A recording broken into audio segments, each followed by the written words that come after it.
אנחנו מכריזים בזאת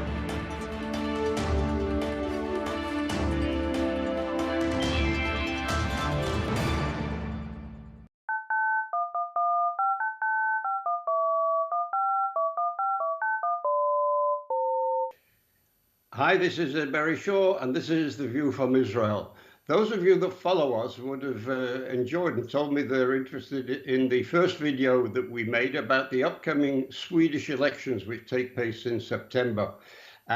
Today, without any apologies, we're making a second video interview about the Swedish election, and bear with us because I think you'll find this one particularly interesting.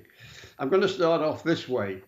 It's little known to a lot of people, probably in Sweden as well, that leaders of political parties in Sweden, quite a number of them have had a Jewish background. There was a Gunnar Heckscher, if I got his name right, who was the leader of the rightist party, later the moderate party, in the 1960s.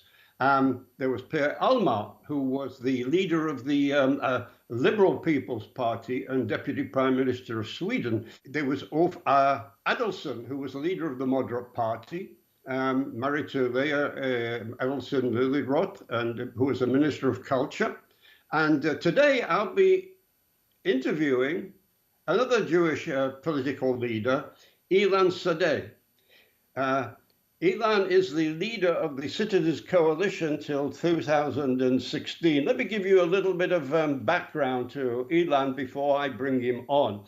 Ilan moved to Sweden in 1980 together with his Israeli father and his Swedish mother. In other words, he was born in Israel. In 2004, he took a law examination at Lund University and has been working as a business lawyer and a debater. And during his student days, Ilan was involved in politics as chairman of the Centre Party student body. And he was actively engaged in local politics and began to feel that most of the major political parties were taking a condescending view of their voters, particularly when it came to the growing immigration problem. As well as being a lawyer, Ilan Sadeh became a newspaper owner. Ilan Sadeh is greatly concerned about the migration problem and the dangers to Sweden of a growing crime and violence, including anti-establishment violence, including attacks on the police. Ilan established a new party that is making inroads in municipal levels in Sweden, and in the upcoming Swedish national election, he's going to talk to us today. Ilan, welcome to The View from Israel. Thank you very much.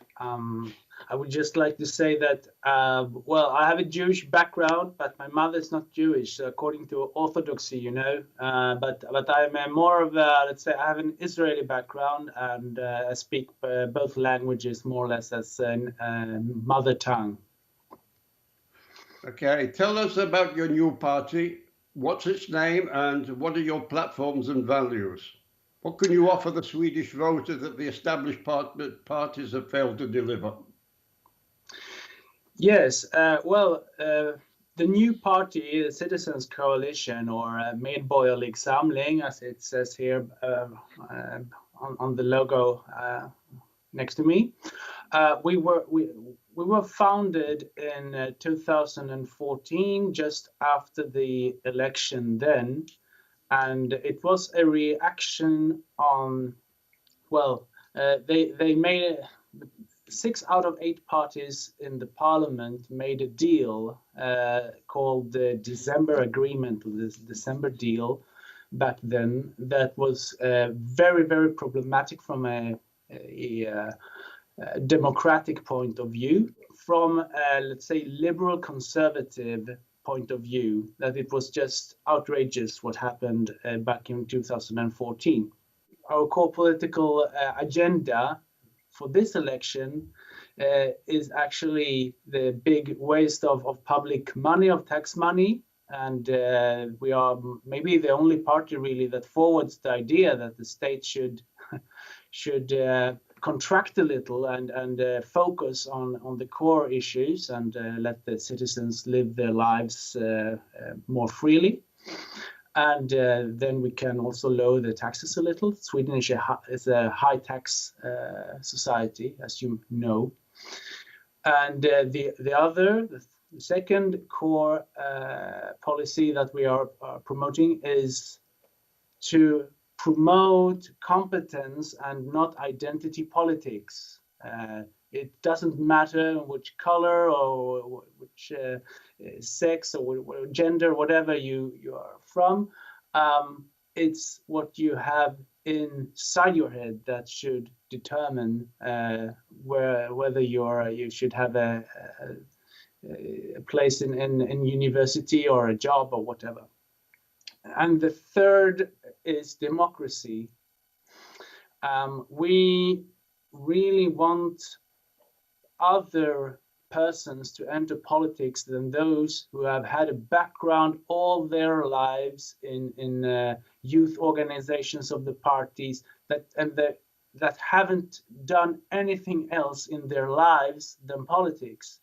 I think it's a common problem. It's the same in all of Europe, I guess, also in Israel, I guess, even though in Israel I know that it's more common that people that have another background, really, for example, a military background or so on, go into politics. But here it's so common that the top politicians, they haven't done anything else, really. They haven't had a proper job. And I think it's a big democratic problem. And yeah, and there are other things in other reforms that have to be done to strengthen our democracy here in Sweden. And as you mentioned, migration policy, the adaptation of the migrants that have come to Sweden, law and order, and those topics are also very important for us. And in this election, they are on the top of the agenda for most of the voters. Yeah, I'm particularly interested in what you said about the egregious spending or waste of money by the Swedish government, because I'd like to dwell on one issue that we keep banging away over here. And this has got to, dare I say it, in fact I will, I said it on the first show, that Sweden, over the last decade or so, has become perhaps the biggest anti-Israel country in Europe. And this is expressed by in our opinion, the total waste of enormous amounts of Swedish taxpayers' money going to a number of egregious organizations over here in supposedly support of Palestinian human rights. But basically, it's really appending to a pro-Palestinian message, in that the monies have been spent on, for instance, UNRWA. This is the United Nations Relief and Works Organization, which has the most horrendous education system for the Palestinian Arab kids and kids' school of anti-Semitism and a world without Israel. And this is in large part sponsored by Swedish taxpayers. Right now, as I'm talking to you, Ilan, the UNRWA summer camps where the kids are now being taught how to fire weapons in order to kill Jews. This is what's taught at the UNRWA camps.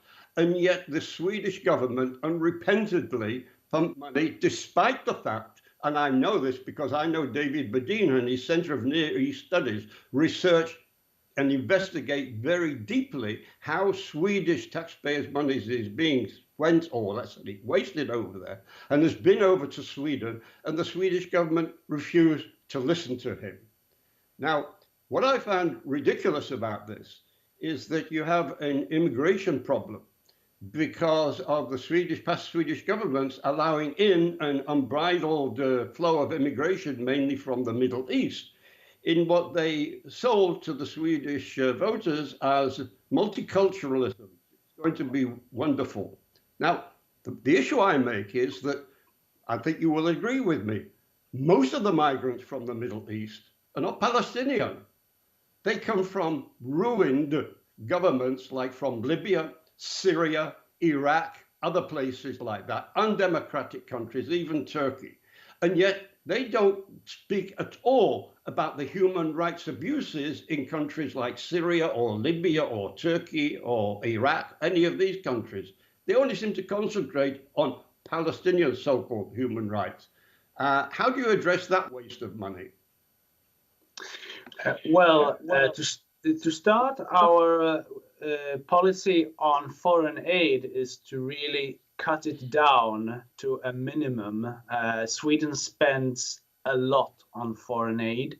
I think it's the country that spends the most in the world, probably maybe Norway. This aid, foreign aid that just goes right into corrupt governments in other countries should just stop. We should just close the tap. Sweden has some kind of a long time romance with the Palestinian Authority, especially the social democratic governments from the 70s and onwards. And so it's a long tradition, kind of a very long tradition to try to help the Palestinians with foreign aid and to not be so picky, to say, make an understatement, not be so picky about what they do with the foreign aid. A lot of money goes to incitements against Israel and against Jews, and a lot of aid is also, you can also say that it goes to the families of the terrorists.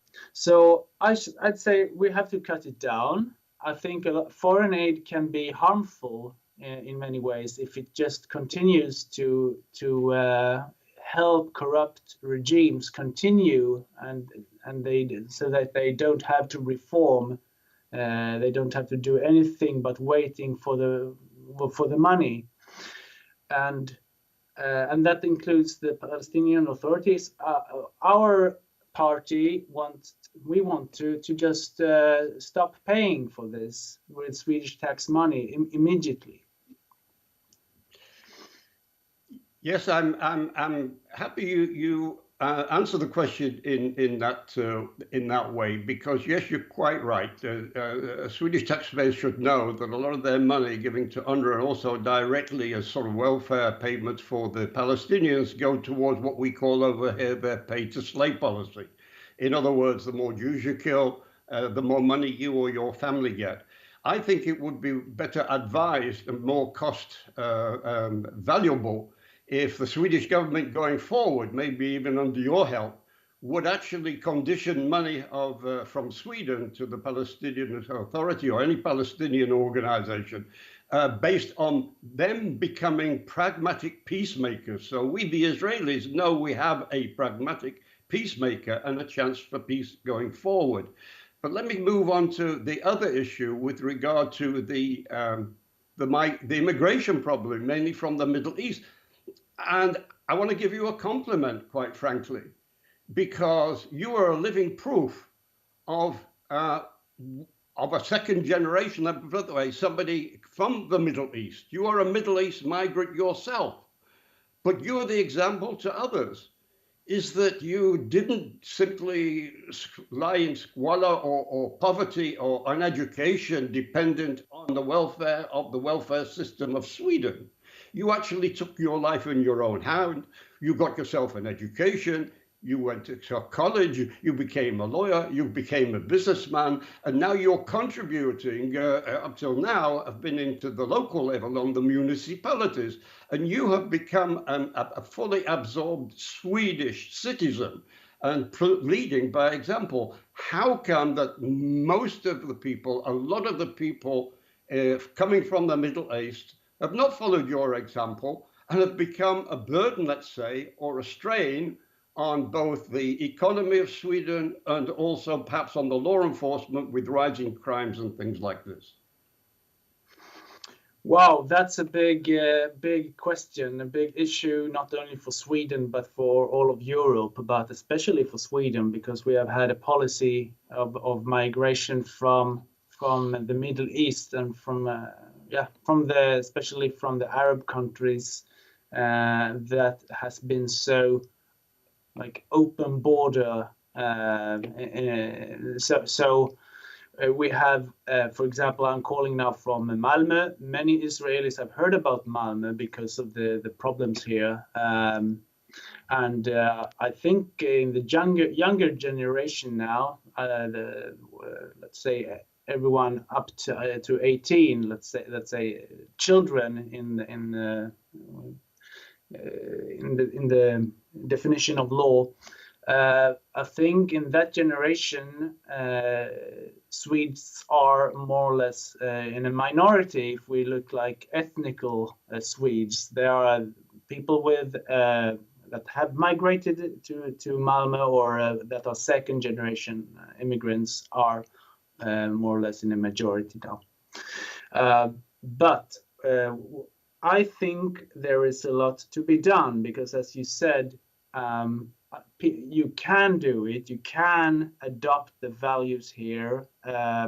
You can educate yourself. You can get a job and be loyal to the secular values, to the values of freedom, let's say Swedish values. And all those people who do that, well, they are my brothers. You are welcome. But all the ones who don't want to do that, I think should consider once again, and then if they still don't want to do that, should consider whether they should be here, because this is Sweden, this is Europe, and there are some very important values here about secularism, freedom, and values that have gained the societies here so much and made them prosperous. But to address the question about why it doesn't happen, well, culture matters, of course, and the amounts, the volumes matter. So we have received hundreds of thousands of migrants from the Middle East, from cultures that are very different to the cultures in Europe and to the Swedish culture. A more clan-based culture, Muslim culture mostly, and the migration always comes from failed states, or states that are in an advanced phase of dissolving, more or less, and civil war states and so on. That makes it much more tricky, of course, than if we had received hundreds of thousands from, let's say, Israel, Jews from Israel, or hundreds of thousands of Dutch or Germans. I mean, it's a completely different thing. So one has to acknowledge that culture matters and the volumes matter, and we have received too many in too short a time in order to be able to absorb them into society. Now, what to do now, I think, is a very there's a multitude of things to do, and we address those things in our programs. To start with, we should stop taking in more people from those parts of the world. We need to take care of what we have here. That's the first thing to do, of course. And even there, the Swedish government is not really. It's not there yet. And then we have policies within law enforcement, within trade, the labor market reforms that have to be done, education system. It's a multitude of measures that have to be taken here, and I still think that we have a big challenge that will take decades, even though we implement a lot of reforms today. This will take a lot of time. We have a lot of problems today. Just a couple of days ago, we had the shooting here in Malmö, in the biggest mall of Malmö. A 15-year-old guy just shot a gang leader in the middle of the mall, and hurt other people too with his gunfire. So it's absolutely out of control, to be honest, and we have a lot of things to do. part of the migration problem may be reflected in what you just said about the attack in Malmo. But back in Malmo, somebody once said or wrote that the police file on attacks against the Chabad rabbi of Malmo is as thick as a Dostoevsky book. There are about 160 to 180 cases registered of attacks against this one Jew that goes from cursing him, spitting him, harassing him, and even points of value. This is absurd in Sweden. The religious leader should be able to walk down the street. Priests can do it, imams can do it, so why not a rabbi? And this comes back to my original point, one I've been banging on about for over a decade, is that the anti-Semitism you see in Sweden comes from the same people that conduct streetwise the anti-Israelism. And the problem in Sweden and Swedish politics is these people have been appeased by a center-left or left coalition in the Swedish party, and this has to stop. It has to stop because A, it's wrong against Israel, but perhaps even more relevant to you over there in Sweden, it's wrong for Sweden. It's wrong because the rising crime are being conducted by the same people that hate Israel and hate Jews. So based on that, I ask you, what are your expectations for your party in the upcoming elections? The more votes we get, the stronger we will become, and we will be more influential in societal debate and so on. But the expectations in the parliamentary elections to enter this time in parliament are low, to be honest. But at the same time as we have parliamentary elections, we have elections to municipalities and to the regions. And so there are two more levels that and in Sweden, the elections are occurring on the same day, really, on all these levels. And in the municipalities, I have lots of hopes and expectations. I think we will enter at least 15, 20 municipalities. We have mandates in 3 municipalities today. So we are feeling a lot of support, and I also think that we will enter 1 or 2 regions. So we're feeling that support. I wouldn't exclude a dramatic rise in support in the polls in the end of the election campaign, but I can't count with it. I have to be more realistic, and I think we will take a couple of steps forward also in the national election, and that will help us coming into big media, into the conscience of people, because well, to build a party from the beginning and to do it thoroughly and with quality takes some time. Yeah, so if I understand you correctly, what you're doing really is to using this election to strengthen your base and become more known nationally, and to expand your influence going forward. Is that correct? That's correct. That's a correct way to put it. These elections today, our main goal is to strengthen a lot, and to if we pass 1%, for example, we will get all the notes for ballots distributed by the authorities in the next elections. So there are many things that make it difficult for small parties in Sweden to enter. There's some kind of an insider-outsider problem here. The parties that are inside the system, they get a lot of aid from taxpayers' money, which we also want to stop and cut down.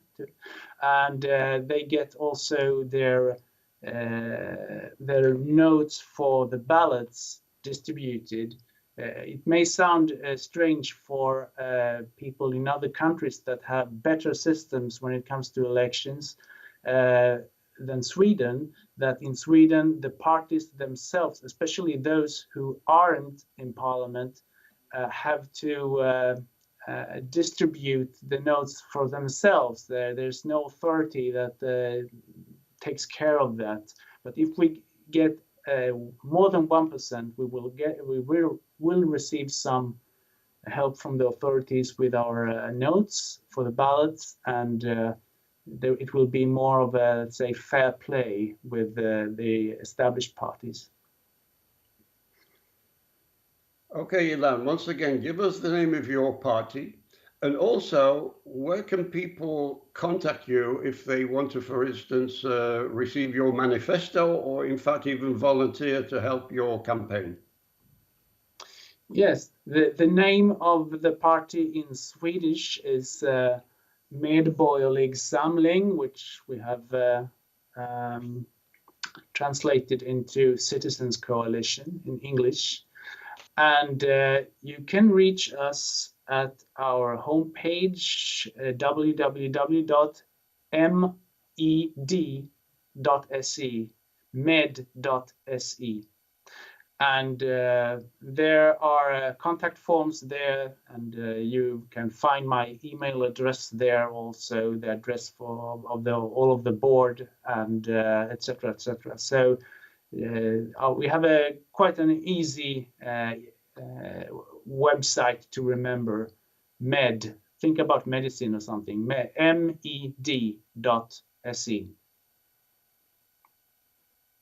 Okay, very good. Okay, final question then. Speaking more generally, Ilana, if you were to make a prediction on the outcome of the September election, what would it be?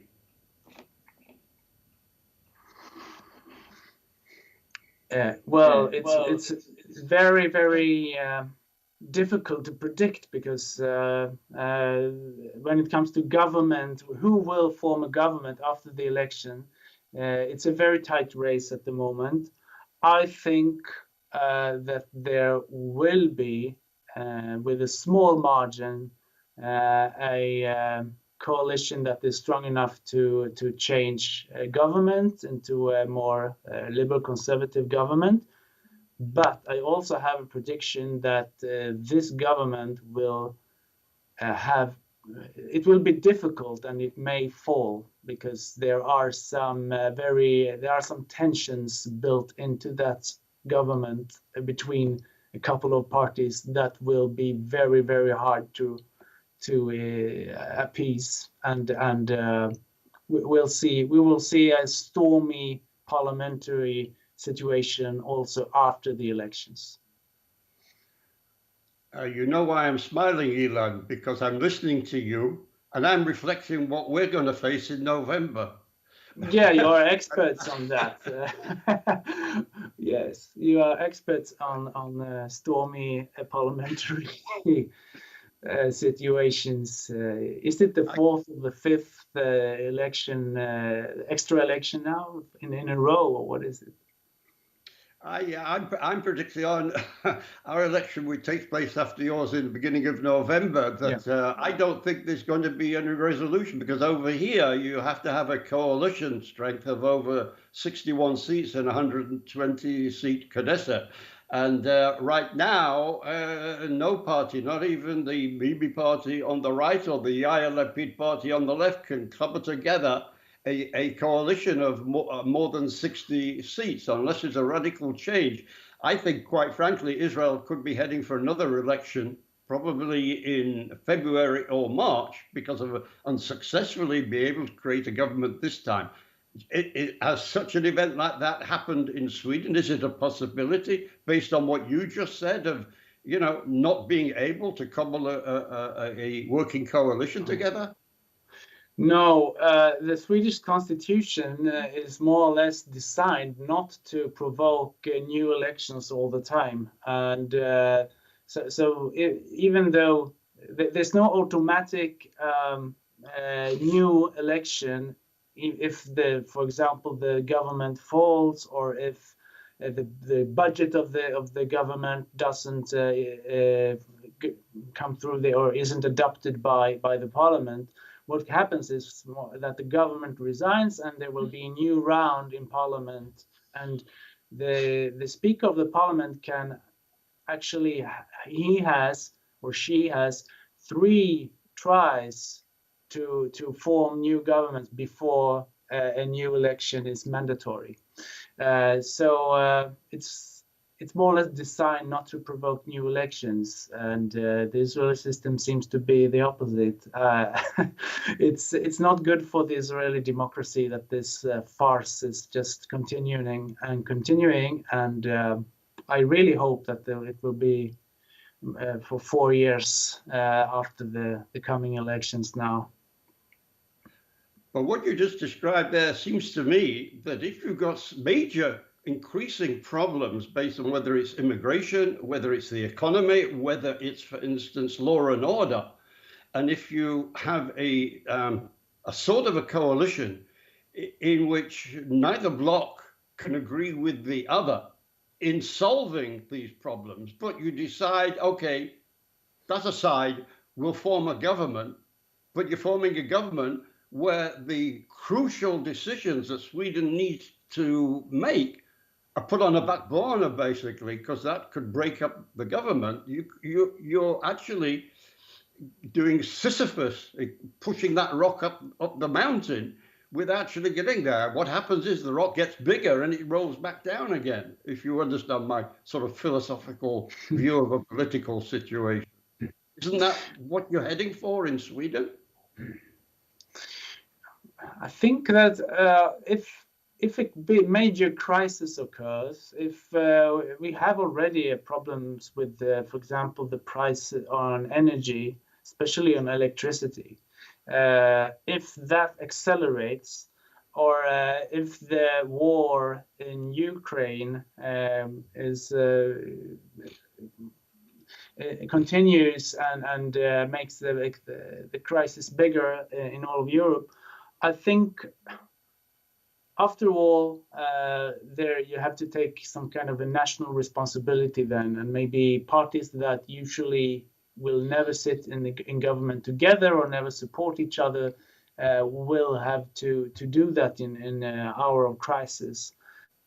I mean, at the same time, the problems accelerate. The real problems in society with migration and crime and so on are just accelerating. The other explanation is that the migration policy in general, and to be more strict when it comes to at least migration policy from the Middle East and the asylum seekers and so on, has been more or less, it has been a taboo in Swedish debate up until, say, 4 or 5 years ago, to be critical. In comparison with Denmark, for example, Sweden has been a madhouse. It has been, I mean, Denmark has had already in 2001. They formed a government that wanted to restrict some of that migration and take policies that are more up to date with the contemporary situation, the contemporary society. And Denmark is better off today. That's interesting summation, actually, Ilan. What I mentioned in a previous show is I held a brief for the Swedish Democrats, but I do point out from a sort of a neutral point of view that if certainly the left in Sweden are pointing the finger at the Swedish Democrats because of what might have happened in the past, and I've heard, you know, accusations like Nazis and things like this. I point the Swedes to the examples of Germany. Germany had a Nazi past, a hell of a Nazi past. But today, do people look at the Bundestag today and say, you can't trust these people because of what happened 50, 60 years ago? And the same also to Austria. So this, I think, to a large extent, is the bogeyman they put up against their political rival. And what you've just said, if they're critical of unbridled migration, they've been right. And if they're talking about the economy, because a lot of the Swedish money is going on feeding the results of a bad migration policy, they're right on that as well. So if you look at the Swedish Democrats, I suppose, from the perspective of today, 2022, 2023 going forward, they were right on certain policies, and the Social Democrats who put up their nose against their past have been wrong recently. Um, so that's a different perspective of doing this. And I think for any party who is on the centre or centre right should also adopt these sort of arguments. You can't hold the bogeyman up for what happened in the past, because we Jews would do the same for a hell of a lot of countries, whether it be Germany, Russia, Austria, and goodness knows who else. We could go back to Italy for what the Romans did to us 2,000 years ago. However, as again, give us a quick summary of, you seem to think that the September elections is going to lead to a Swedish government that would be at odds with each other at some of the major policies that are troubling Sweden today. Is that correct? Yes, I think if there will be a change of power, shift of power to a more liberal conservative government under the Mr. Ulf Kristersson, the leader of the moderate party, I think that the tension that is built in such a coalition could be hard to appease, because we have they will be dependent on the Sweden Democrats, but they will also be dependent on a party that they call themselves the Liberals, and it's actually the old party of Per Ahlmark that you mentioned in the beginning of this of our talk. And I have the Liberal Party. They actually supported the Social Democratic government up until 2 years ago, when they changed their chairman, and they distanced themselves more from the Social Democratic government. And they are very critical about giving the Sweden Democrats any influence. And I think that the Sweden Democrats, if they gain even some 1 or 2 or 3 or 4% more, they might even become the biggest party within that center-right coalition. So, of course, they will. They want to have influence in such a situation, and even maybe become the most influential party in such a coalition, because the electorate has spoken. And there we have a problem, I think, when it comes to forming a government. I hope that I answered your question.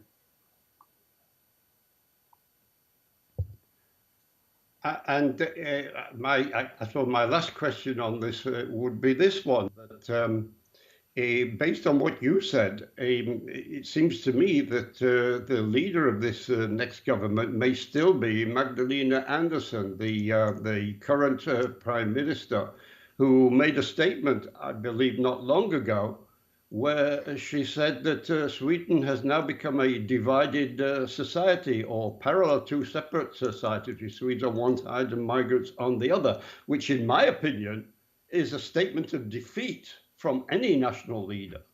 So if you project this sort of future government, are you suggesting that this Magdalena Andersson would still be prime minister of such a government? If there will be, if the Social Democrats will be able to form a government, it will. Yeah, she will lead that government. And actually, the Social Democrats have gained a couple of percentages in the polls lately, and even though she has stated exactly what you said, it's some kind of a statement of, well, we have messed this up now for many years. Elect us. That's what you said, more or less. Still, give us more power, give us the opportunity to continue. And what can I tell you? The Social Democrats, they are very skilled in keeping power in Sweden, and in even kind of become the opposition against themselves, so to speak. They are very skilled in playing that they are the opposition sometimes, even though they are in government. It's as if people don't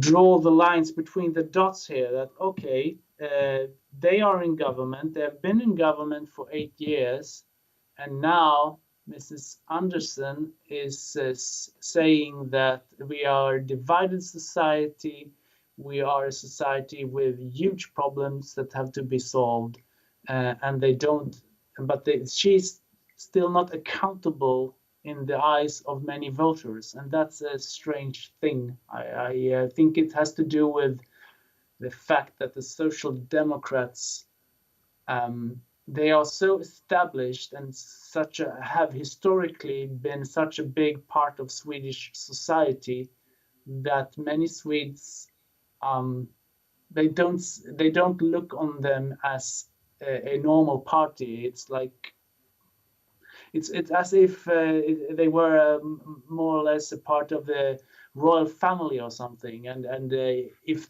you just they are here, and they are not as responsible as others. They are not as accountable as others for policies taken and how they have implemented them during the past years. It's strange, but it's true. Well, Ilan, I found it completely dumbfounding, basically, that what we're outlining here is a leader of a party, leader of a government who freely admits publicly, look, we made a whole mess of things for the last 8 years. The country's in an absolute mess under our leadership, but vote for me again. And the Swedish voters, you say, are going to vote for them again. This is a reflection not only on a bad leadership, but a strange public over there. I would have thought this is a prime opportunity for an alternative government to give alternative solutions to problems that the current major party is unable to fix. And I hope that you can be part of that change, which I think from an outsider is necessary in Sweden. Ilan, I want to thank you again for joining me on the show. Viewers, if you want to learn more about Ilan's party, go to the contact info we're going to put up as well. And Ilan, I and many others will be watching your progress and praying for some common sense and a new thinking to come into the Swedish people and the Swedish government going forward after your September election. Good luck. Thank you very much. Thank you very much. Okay, this is Barry Shaw, The View from Israel. I hope you found this as fascinating as I did. Share this video, click the like button, and let's watch out to the fate or the success of Ilan Sadeh going forward. Thank you very much. Barry Shaw, The View from Israel.